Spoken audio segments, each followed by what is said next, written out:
La réalité du Saint-Esprit.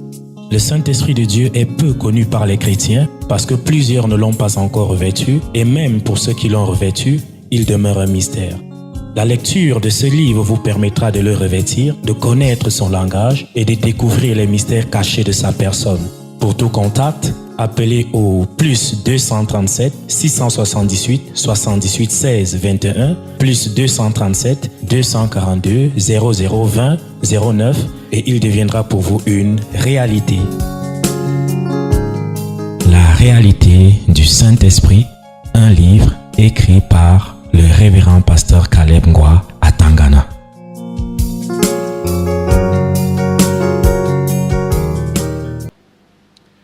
Vous êtes donc en train de voir l'accomplissement de ces paroles. Et Dieu seul sait. Quand Jésus parle d'Antipas en tant que son témoin fidèle, c'était lui le dirigeant principal de cette assemblée-là. Et il a été éliminé. Cela n'a pas ébranlé la foi des fidèles.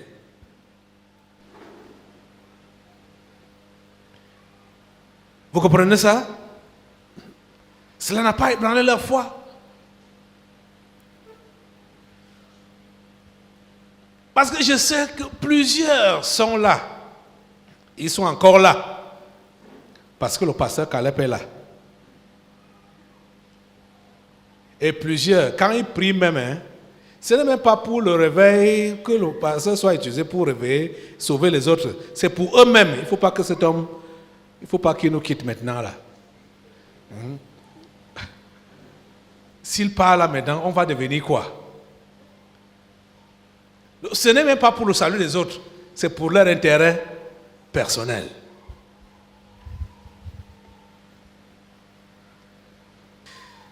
Je vous dirai au revoir quand je vais partir. Hein?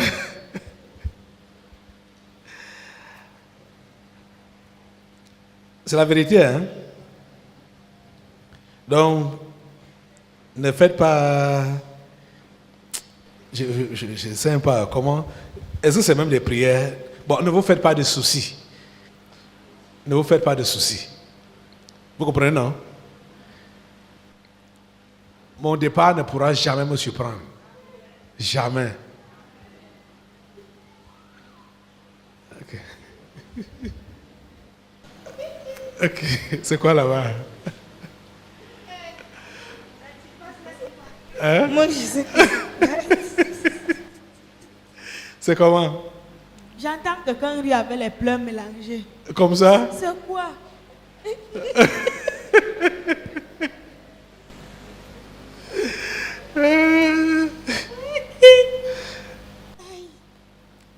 Non, ne vous en faites pas. C'est pas pour maintenant, hein? Pour vous consoler un peu. Hein?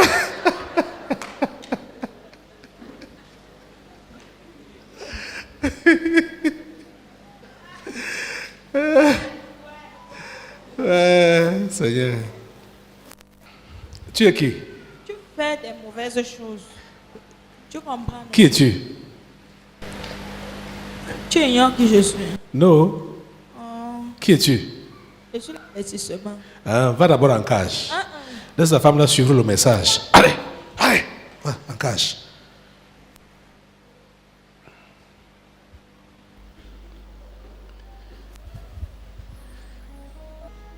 Vous voyez, ceux de Pergame, ils ont été fidèles.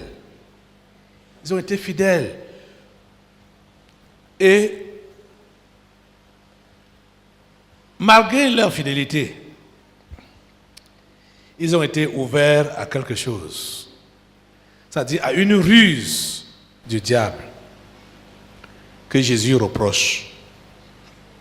Une ruse. Quand les choses étaient dures,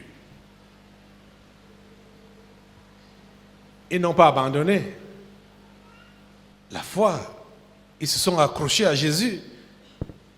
Quand la situation était difficile. C'est pourquoi,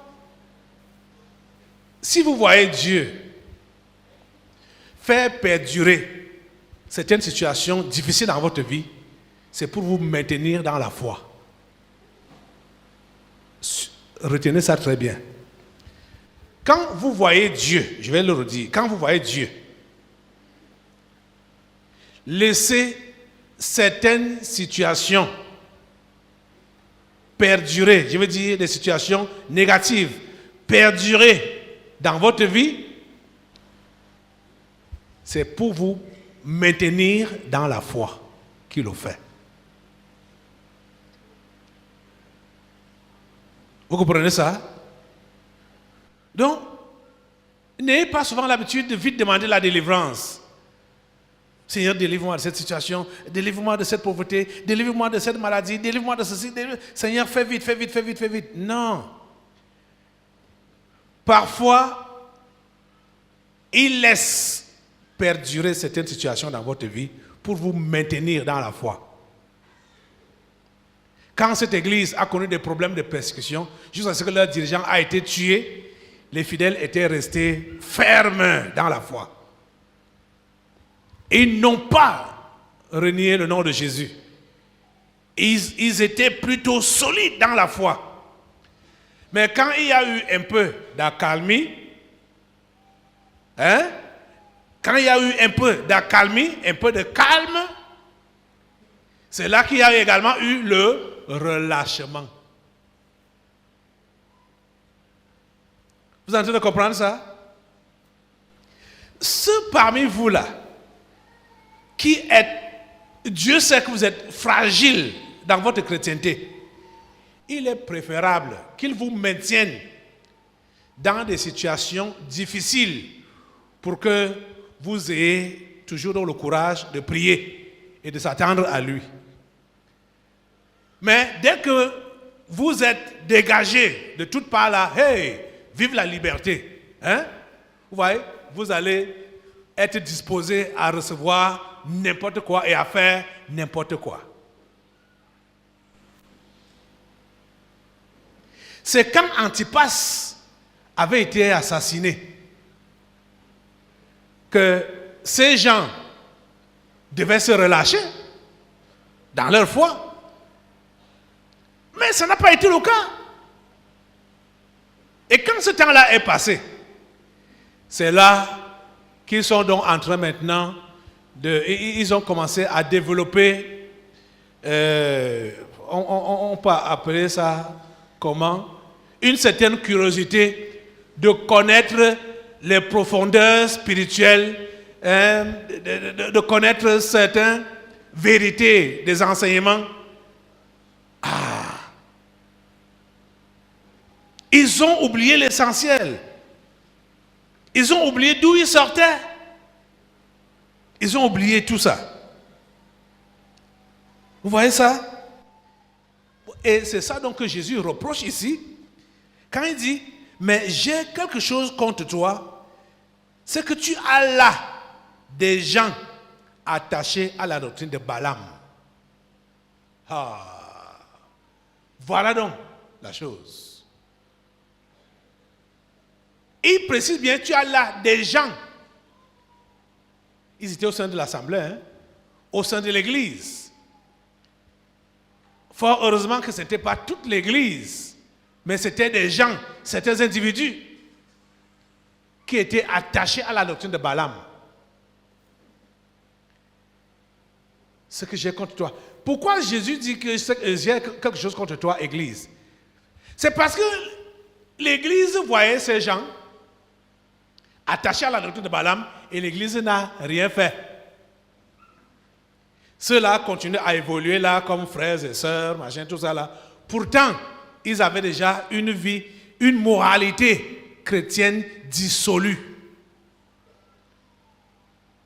Une moralité chrétienne dissolue. Parce que si vous l'histoire de Balaam, il va expliquer un peu plus bas. Mais je vais vous demander d'aller lire Nombres, chapitre 22 jusqu'au chapitre 31. Le livre des Nombres. Pour bien connaître l'histoire de Balaam. Et sa doctrine. La doctrine de Balaam a permis que l'Assemblée d'Israël soit diminuée de 24 000 personnes en une journée. 24 000 à cause de la doctrine de Balaam.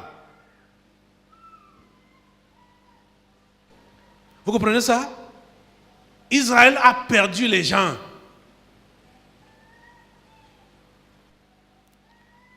Oh mon Dieu. C'est une doctrine dangereuse. Tu as là des gens attachés à la doctrine de Balaam. La doctrine, c'est quoi? C'est un enseignement. C'est une instruction. Balaam, comme on appelait à l'époque les prophètes, les devins. Balaam était un devin, donc un prophète. Il parlait, il voyait réellement des choses que Dieu lui montrait. C'était le Dieu d'en haut qui lui montrait ça. Et il avait la réputation dans la contrée. Au point où Balak, qui était roi de son peuple, a cherché son secours. Il le dit dans ses propos, que je sais que celui que tu maudis est maudit et que celui que tu bénis est béni. Donc, les paroles de Balaam étaient des oracles. Quand c'est prononcé, ce que ça a dit, c'est ça qui s'accomplit. Il n'y avait pas à revenir là-dessus. Balak l'a appelé. Le roi de Moab, il a appelé Balaam pour dire, viens me maudire Israël. Il comptait réellement sur sa parole de malédiction.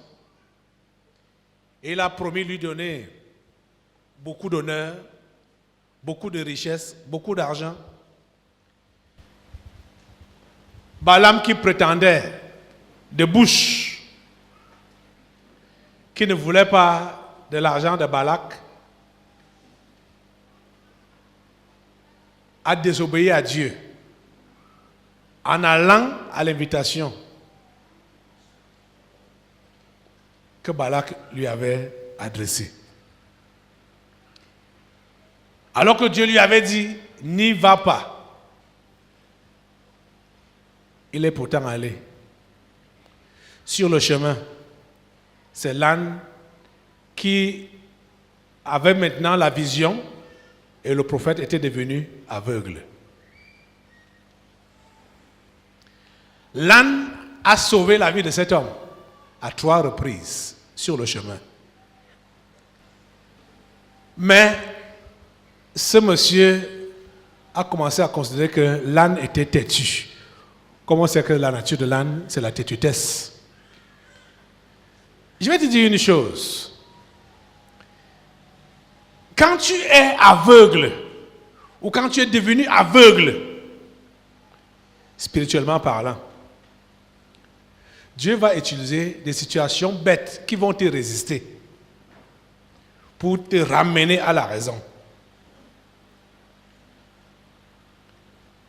Comme le cas de Balaam là, comme il était devenu aveugle spirituellement parlant, Dieu a utilisé une bête pour le ramener à la raison. Une bête, un animal, qui a commencé à parler. Et M. Balaam s'est mis à converser avec l'animal, sans même avoir peur. Que, depuis quand l'âne parle la voix d'un homme? Vous savez, quand quelqu'un se détourne des voies de Dieu, son entêtement est pire qu'un démon. Parce que les démons des abîmes là, la Bible nous dit qu'ils croient en Dieu et ils tremblent. Mais quand quelqu'un s'est déjà détourné des voies de Dieu, il devient pire qu'un démon. Parce que sa rébellion dépasse celle de Satan et de ses anges. Parce qu'il faut seulement connaître Dieu pour que tu puisses mettre tes mains sur la tête en voyant comment quelqu'un qui avait connu Dieu avant et qui est devenu aveugle s'engage dans le mal ou dans la rébellion. Parce que le diable et ses démons, s'ils pouvaient se ressaisir, ils se repentiraient depuis longtemps. Parce que ils n'ont pas eu la chance que toi et moi avons, hein, que tu peux tomber, te relever. Quand ça a été une fois, c'était fini comme ça. C'était fini.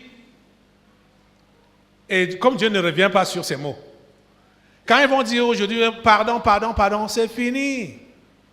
Il n'y a plus de pardon. C'est fini. C'est pourquoi toi qui es humain et qui connais la vérité, tu te détournes de cette vérité, de ton vivant, pour ne pas revenir vers Dieu après ta mort. Il n'y a plus de marche arrière. La Bible dit qu'il est réservé aux hommes de mourir une seule fois, après quoi vient le jugement. Hébreux 9, 27. Donc, il n'y a pas de marche arrière. Quand tu as déjà fermé les yeux dans cette vie, ce que tu as eu à faire de ton vivant, c'est ça que tu vas récolter après ta mort.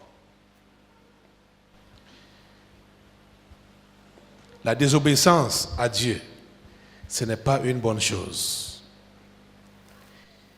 L'assemblée-ci était donc remplie de gens qui avaient développé d'autres enseignements. Ils avaient développé une autre façon de la chrétienté.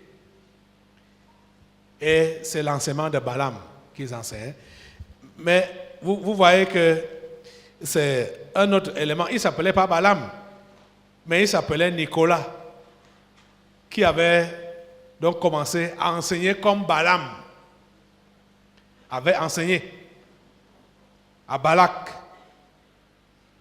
Parce que pour revenir sur l'histoire de Balaam et Balak, quand Balaam, par entêtement, est donc venu pour accomplir la mission que Balak lui confiait, Dieu avait décidé de manipuler les lèvres et la langue de Balaam. Donc, toutes les fois qu'il voulait ouvrir la bouche pour maudire Israël, c'est la bénédiction qui sortait à 3 reprises.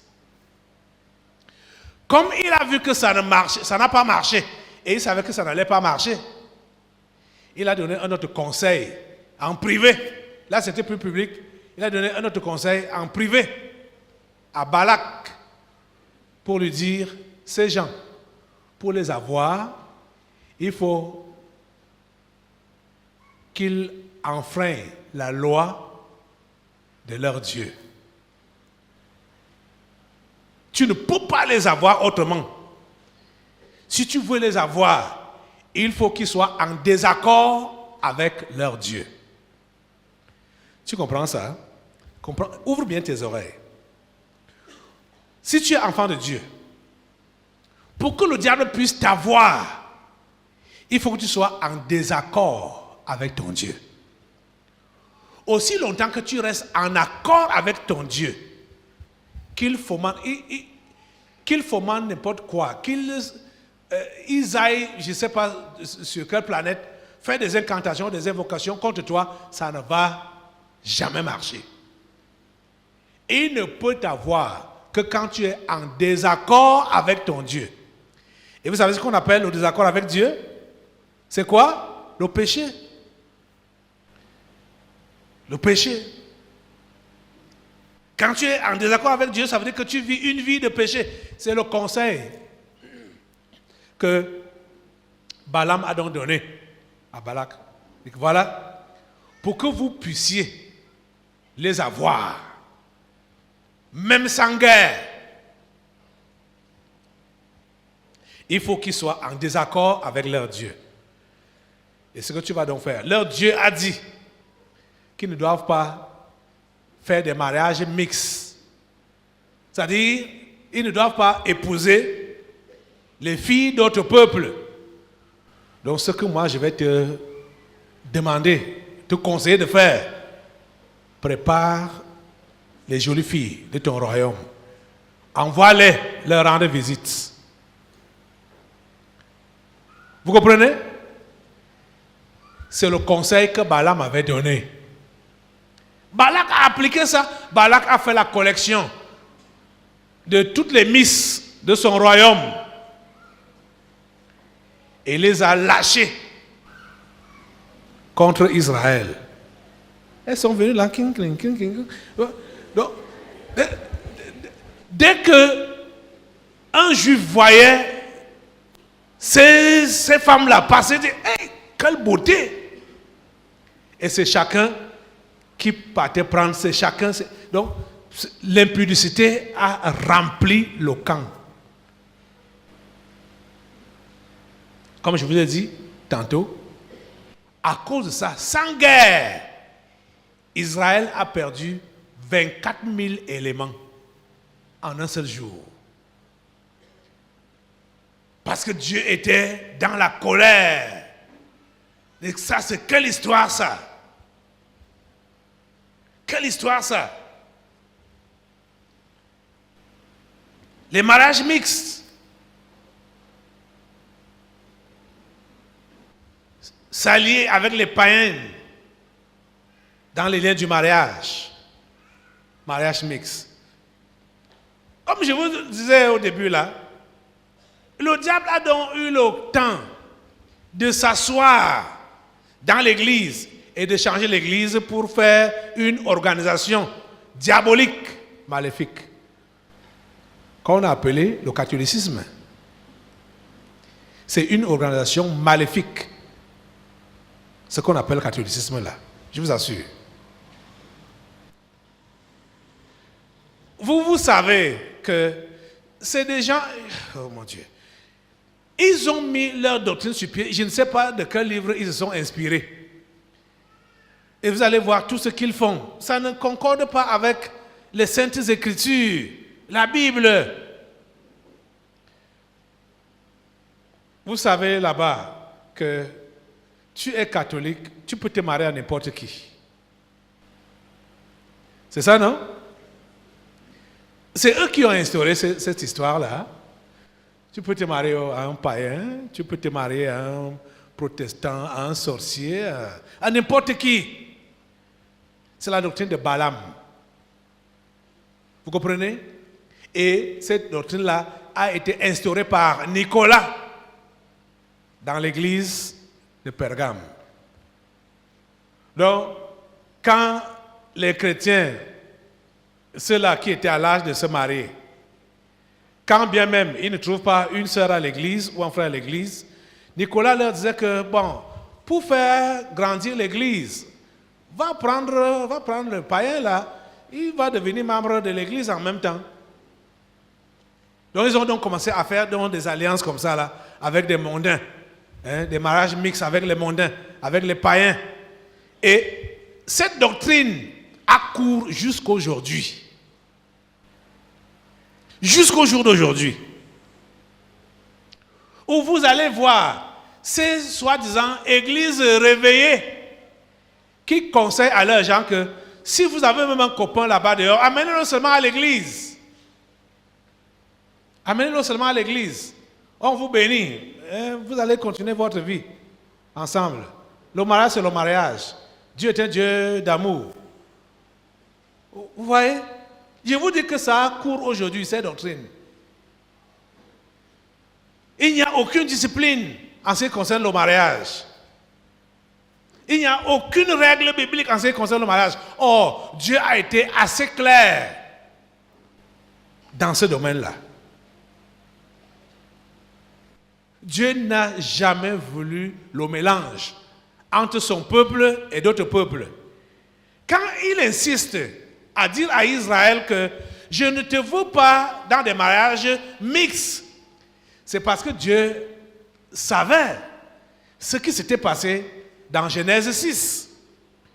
Comment est-ce que les anges déchus, les démons, se sont mariés avec les humains? Et quel genre d'êtres ils ont eu à créer? Et comment le monde de cette époque-là a été envahi par le mal, à cause des mauvaises unions entre les esprits et les humains. Donc, Dieu ne voulait pas qu'au milieu de son peuple, il y ait encore un mélange de ce genre-là. C'est pourquoi quand il a donc choisi le peuple d'Israël, il leur a dit, ok, maintenant là, vous ne vous associez pas en mariage avec d'autres peuples. Ça doit se passer entre vous. Vous comprenez ça?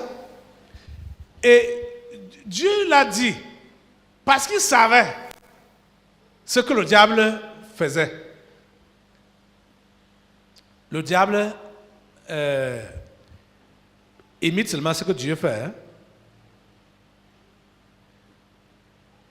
Et l'histoire du mariage, même à l'époque de ces gens-ci, je veux dire, à l'époque de Genèse 6, là,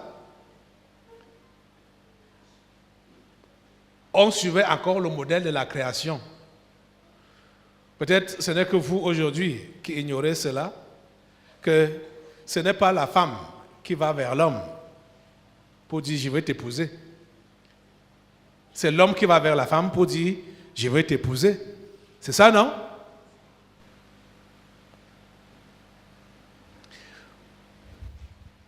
C'est pourquoi le diable est donc entré dans des carcasses d'hommes pour aller prendre les filles des hommes. Dans Genèse 6. Vous comprenez ça? Parce que et depuis ce temps-là, le diable passait donc rien que, du moins, c'est les hommes qui l'utilisaient, parce que comme c'est l'homme qui demande en mariage, vous voyez une femme qui va te demander en mariage, en ce temps, ça veut dire qu'elle a perdu la raison, c'est une prostituée. Elle a perdu la raison.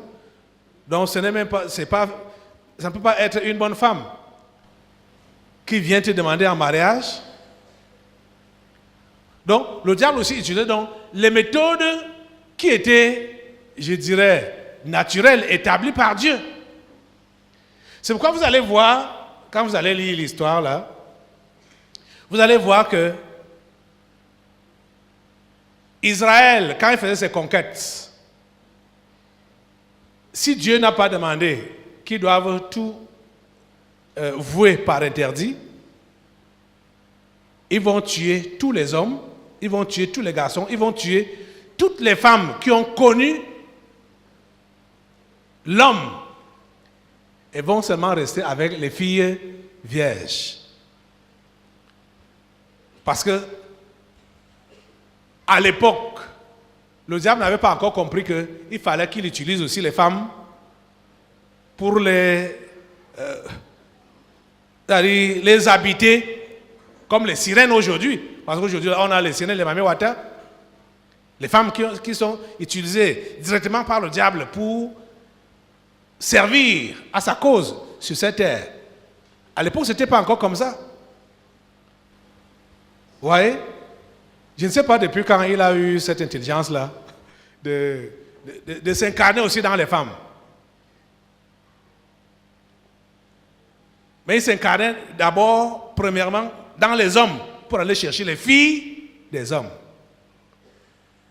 Mais après, il a commencé à s'incarner dans tout. Dans tout, hein, même dans les animaux. Comment est-ce que vous pouvez expliquer qu'un homme a envie d'un animal s'il n'y a pas un démon dans l'animal là? Hein? Le diable s'est incarné dans tout maintenant là. Donc, que tu vois que tu as avoir l'attirance, soit pour le même sexe ou pour un animal, c'est un démon qui agit. C'est un démon. Soit dans les deux sens ou dans un sens. Vous comprenez? Parce que des choses qui ne sont, c'est-à-dire,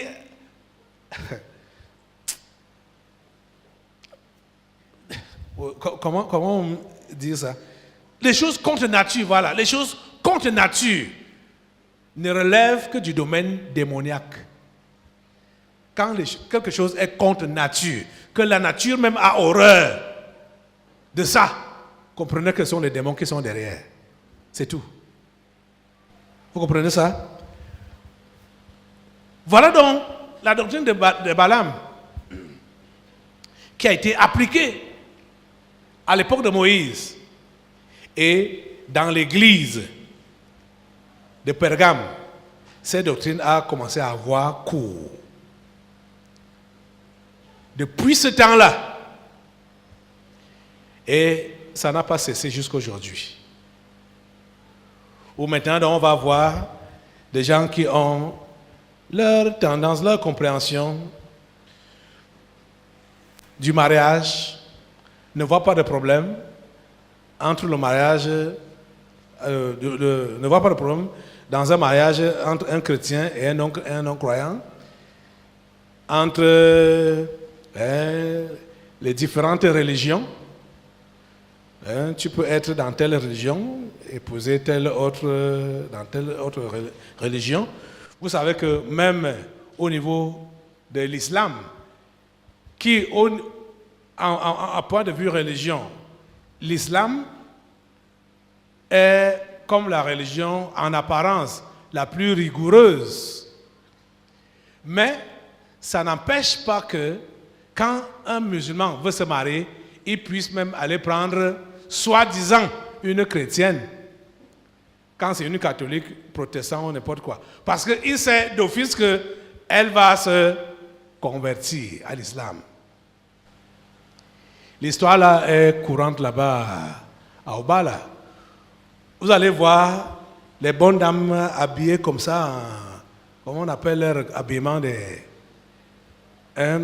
voilées, tout ça là. On voit seulement les yeux là. Mais elle te dit, Momakiri, on ne boit, hein. Elle te parle en étonne, tu es dépassé que, je croyais qu'elle allait dire Jamna. Elle te parle en étonne, voilée, hein, tout voilé. Parce qu'elle s'est islamisée après avoir épousé un, comme on appelle ici au Cameroun, un Aoussa.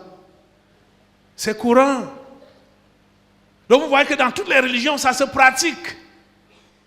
Donc pour faire grandir la religion, avoir des membres, avoir des fidèles, il faut faire ce genre d'union-là. Mais Dieu n'approuve pas ça pour ses enfants. Vous comprenez ça? C'est pourquoi tu peux même prétendre être bien fiancé à quelqu'un. Vous êtes tous deux païens dans le monde ou dans la religion. Dès que tu te convertis en vrai, ces fiançailles doivent s'arrêter. Jusqu'à ce que tu saches l'opinion de Dieu. Parce que vous n'êtes pas encore marié.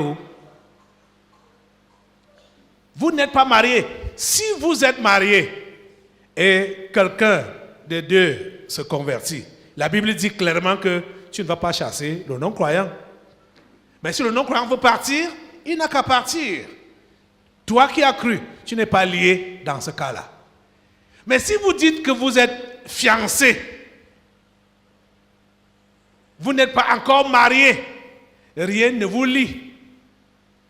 Pour que tu vois quelqu'un qui n'est pas prêt à accepter ton Jésus, toi tu dis que je vais m'unir avec toi. Je vais m'unir avec lui. Tu vas contre la parole de Dieu. Tu vas contre la volonté de Dieu.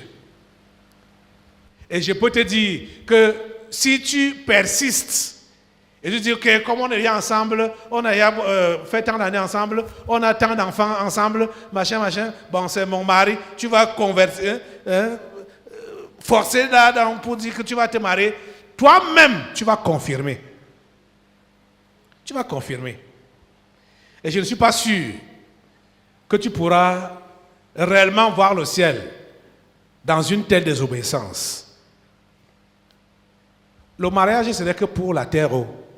Le mariage n'est pas au ciel. ce n'est que pour la terre. Et ça ne se passe pas pour la terre, pour rien comme ça. Dieu a fait ça pour un but. Pour que la femme soit une aide pour son mari.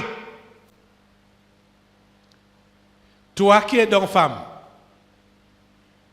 volontairement tu épouses un non-croyant, c'est pour l'aider à faire quoi? C'est pour l'aider à faire quoi? Réponds-moi non. Pour l'aider à insulter Dieu. Pour l'aider à boire, à fumer, à voler, à détourner. Pour l'aider à bagarrer. C'est pour cela que tu vas l'épouser? Répondez-moi non.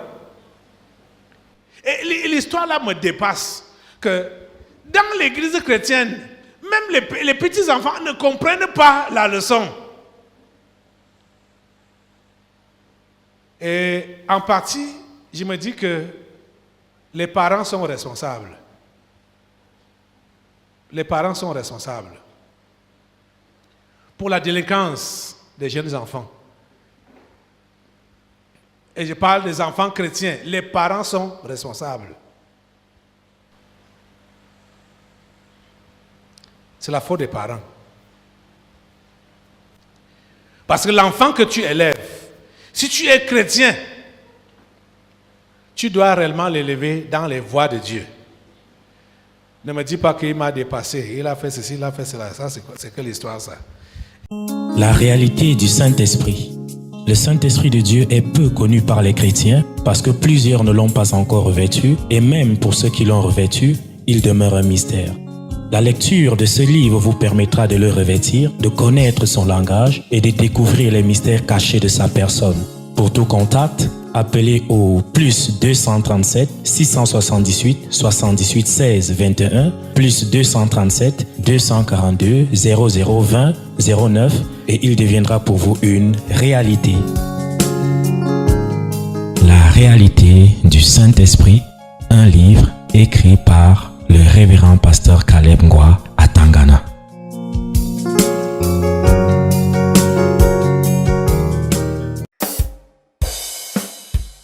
Écoutez Fed Radio en ligne, 7 jours sur 7, 24 heures sur 24 et partout dans le monde.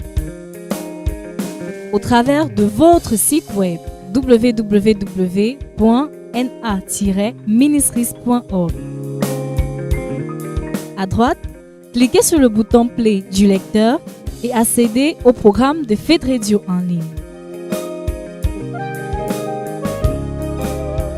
Sur smartphone, tablette et ordinateur, ne manquez pas la retransmission en direct du concret du surnaturel tous les jeudis dès 17h30 et dimanche dès 7h. Toutes les premières semaines du mois, la retransmission en direct de l'intégralité du séminaire les jeudis et vendredis à partir de 17h30. Les samedis à partir de 8h et dimanche à partir de 7h.